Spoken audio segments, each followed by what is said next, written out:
بسم اللہ الرحمن الرحیم۔ ابتدا رب کریم کے اسم عظیم سے جو خالق ارض و سما ہے، مالک شرق و غرب۔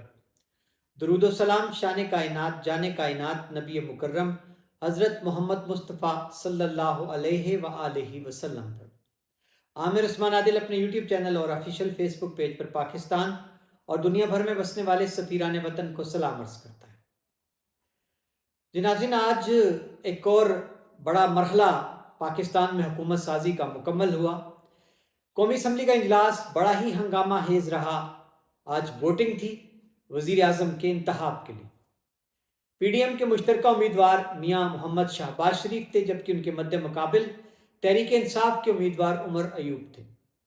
دونوں امیدواروں کو کتنے کتنے ووٹ حاصل ہوئے اور ان ووٹوں سے جڑی خبر گجرات کے حوالے سے چودھری محمد الیاس حلقہ N62 سے 9 منتخب MNA تحریک انصاف کے حمایت یافتہ سنی اتحاد کونسل کے، ان کا ووٹ کس کو کاسٹ ہوا، یہ بڑی خبر ہے۔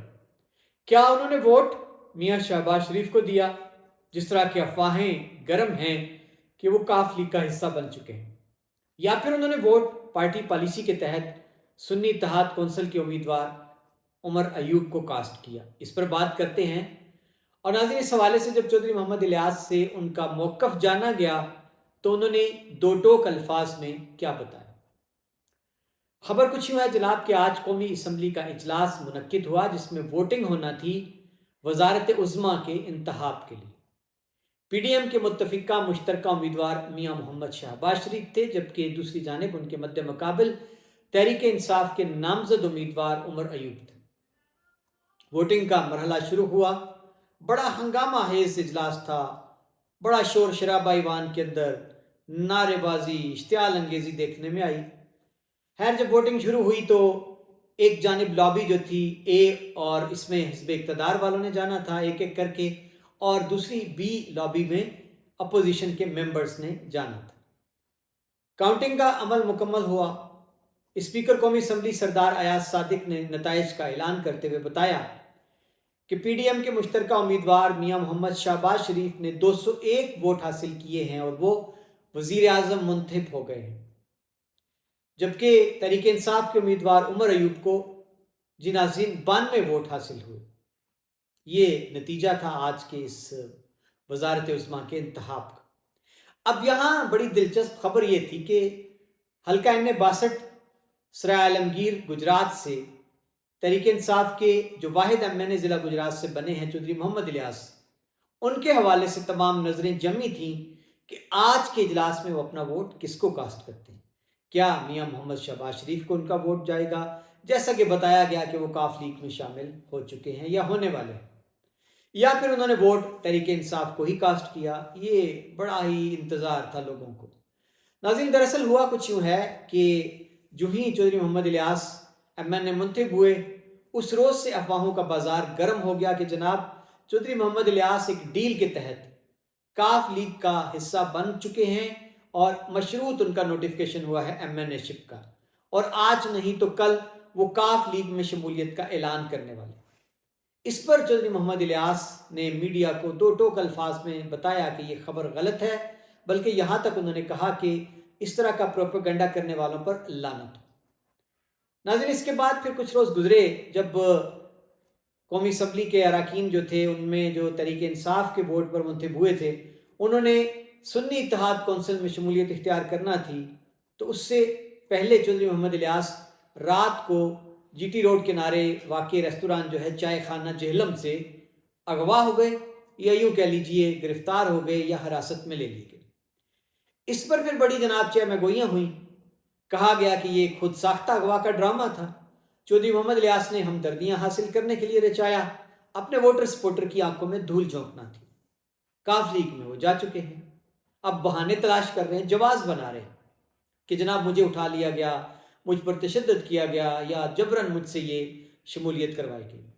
اس کے بعد پھر ناظرین اچانک ڈرامائی انداز میں چودھری محمد الیاس کی واپسی ہوتی ہے اپنے گھر میں، پھر ان کی طبیعت ناساز ہوتی ہے، ہسپتال سے ان کی تصاویر جو ہے وہ فیس بک پہ شیئر ہوتی ہیں کہ ان کو آکسیجن لگی۔ میرا اس وقت بھی ان سے رابطہ ہوا تو ان کا یہ کہنا تھا کہ یہ سیٹ عمران خان کی امانت ہے، آج وہ کہیں تو میں استعفیٰ دینے کو تیار ہوں، میں کھڑا ہوں، اور جو جتنے دن میں غائب رہا اس حوالے سے میں بعد میں بات کروں گا. ابھی مجھے فی الحال پارٹی قیادت نے منع کر دیا ہے میڈیا سے بات کرنے میں. اب پھر جناب بازار گرم ہو گیا افواہوں کا کہ جناب یہ سب ڈرامہ تھا, چودھری محمد الیاس جا چکے ہیں کاف لیگ میں. اس کے بعد ناظرین پھر حلف انہوں نے اٹھایا اور پھر اسپیکر ڈپٹی اسپیکر کا انتخاب ہوا.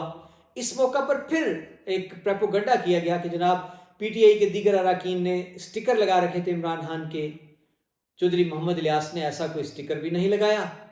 اور پی ٹی آئی کے دیگر اراکین جب حلف اٹھاتے تھے اور جو رول تھا ایوان قومی اسمبلی میں ممبران کا, اس پر دستخط کرتے وقت دوبارہ نعرے لگاتے تھے عمران خان کے. تحریک انصاف کے امیدوار اگر ہوتے چودھری محمد الیاس تو وہ نعرہ لگاتے. اس پر پھر خاموشی ہو گئی. اب جناب آج بڑا اہم مرحلہ تھا, آج تو بڑا واضح ہو جانا تھا کہ چودھری محمد الیاس اپنا ووٹ کس کو کاسٹ کرتے ہیں. اگر کاف لیگ کا حصہ ہیں تو پھر لامحالہ ووٹ میاں شہباز شریف کو کاسٹ کریں گے, اور دوسری جانب اگر وہ تحریک انصاف میں ہی کھڑے نظر آتے ہیں تو پھر واضح ہو جائے گا. اب ناظرین یہاں ایک جانب تو ان پر تنقید کی جاتی تھی ظاہر ہے دیگر جماعتوں کی جانب سے, لیکن خود چودھری محمد الیاس کے اپنے ورکرز جو ہیں ان کے اندر ایک بد دلی تھی, اور وہ ورکرز جو ہیں وہ بھی عدم تحفظ کا احساس ان کو لاحق تھا اپنے امیدوار کے حوالے سے, اور دیگر جماعتوں کے لوگ ان کو چھیڑتے بھی تھے. آج جناب پھر بلاخر وہ مرحلہ گزر گیا, وزارت عظمیٰ کا ووٹ کاسٹ ہو گیا. 92 ووٹ نکلے ہیں جناب پی ٹی آئی کے امیدوار عمر ایوب کے. اب یہاں بڑی دلچسپ بات یہ ہے کہ کچھ روز پہلے جب اسپیکر کا انتخاب ہوا تو عامر ڈوگر جو کہ تحریک انصاف کے امیدوار تھے اسپیکرشپ کے, انہوں نے اپنی تقریر میں واضح کیا کہ میں چیف وہپ رہا ہوں پارٹی کا, اب بھی ہوں, گنتی مجھے خوب آتی ہے. تو 92 ہمارے ممبرز تھے جو ہمیں سیٹیں دی گئیں, اور ان میں سے ایک لوٹا ہوا. 91 صبح آج میرے ساتھ ایوان کے اندر آئے اور میرے ووٹ بھی 91 ہی نکلے ہیں. اور انہوں نے سلام پیش کیا تمام ایم این ایز کو کہ وہ کھڑے رہے ڈٹ کے, باوجود اس کے کہ دباؤ تھا. تو جناب آج میرا رابطہ ہوا چودھری محمد الیاس سے جب یہ ووٹنگ کا مرحلہ مکمل ہو گیا, ایوان کے اندر وزارت عظمیٰ کا انتخاب ہو گیا. میاں شہباز شریف 201 ووٹ لے کر کامیاب ہوئے, عمر ایوب کو 92 ووٹ پڑے. تو میں نے بس چودھری محمد الیاس سے ٹیلی فون پر رابطہ کر کے دو ٹوک ان سے ایک ہی سوال کیا کہ جناب چودھری محمد الیاس صاحب, آپ کی خاموشی جو ہے وہ بڑی معنی خیز ہے, لوگ اس سے طرح طرح کے مطلب نکال رہے ہیں, آپ کا کیا کہنا ہے, آپ نے ووٹ کس کو کاسٹ کی؟ اس پر چودھری محمد الیاس نے بڑا ہی واضح انداز میں جواب دیا کہ میں نے اپنا ووٹ پارٹی پالیسی کے مطابق اپنے حلف کی پاسداری کرتے ہوئے اپنی پارٹی کے امیدوار عمر ایوب کو کاسٹ کر دیا. اور ساتھ ہی ناظرین ان کا کہنا تھا کہ اب اس سے زیادہ میں وضاحت میں کچھ بھی نہیں کہنا چاہتا. اس سے بڑی بات کیا ہے کہ میں نے ووٹ پی ٹی آئی کو کاسٹ کیا ہے. اس سے اندازہ کیا جا سکتا ہے کہ میں کھڑا تھا, کھڑا ہوں اور کھڑا رہوں گا.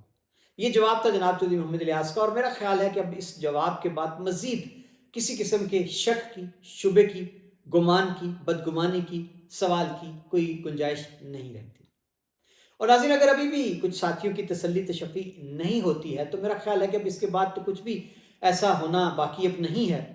آئندہ اگر کوئی بھی قومی اسمبلی کا اجلاس آتا ہے تو بس یہی دیکھنا باقی رہ جائے گا کہ اس روز ایوان کے اندر چودھری محمد الیاس کہاں بیٹھے تھے, کیا وہ حکومتی بنچز کا حصہ تھے یا پھر وہ اپوزیشن میں پی ٹی آئی کے ساتھ بیٹھے تھے. اور ناظرین ابھی بھی کچھ ساتھیوں کا بار بار یہی کہنا ہے کہ کیوں چودھری محمد الیاس خود بات کیوں نہیں کرتے, آخر کیا مجبوری لاحق ہے.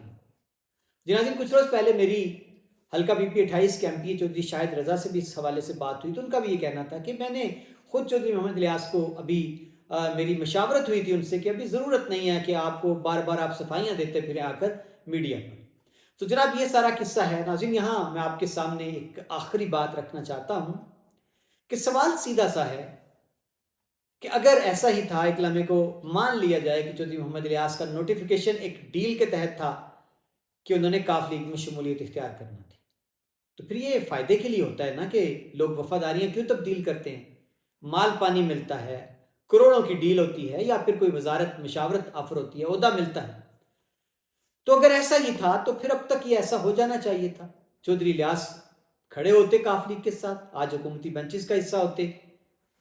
کیا ان کو پتہ نہیں ہے کہ ایک طویل جنگ ہے، تگ و دو ہے، کب سے وہ الیکشن لڑتے آ رہے ہیں اور 2013 میں بھی کامیابی بڑے قریب تھی ان کے.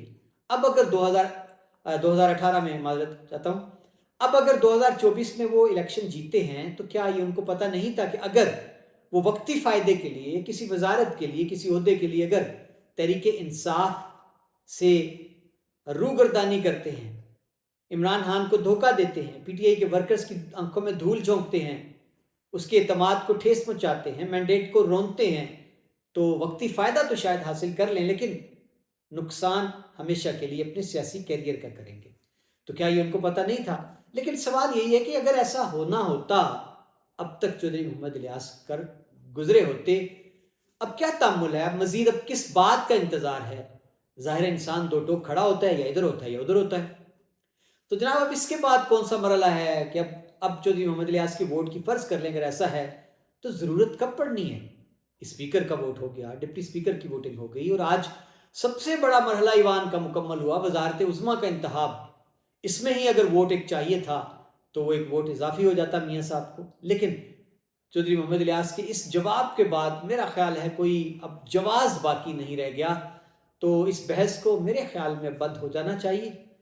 بہت شکریہ ناظرین، یہ تھا خصوصی بلاگ آج قومی اسمبلی میں وزارت عظمیٰ کے انتخاب کے حوالے سے اور چودھری محمد الیاس کی پوزیشن کے حوالے سے کہ وہ کہاں کھڑے. اجازت دیجیے، اللہ حافظ.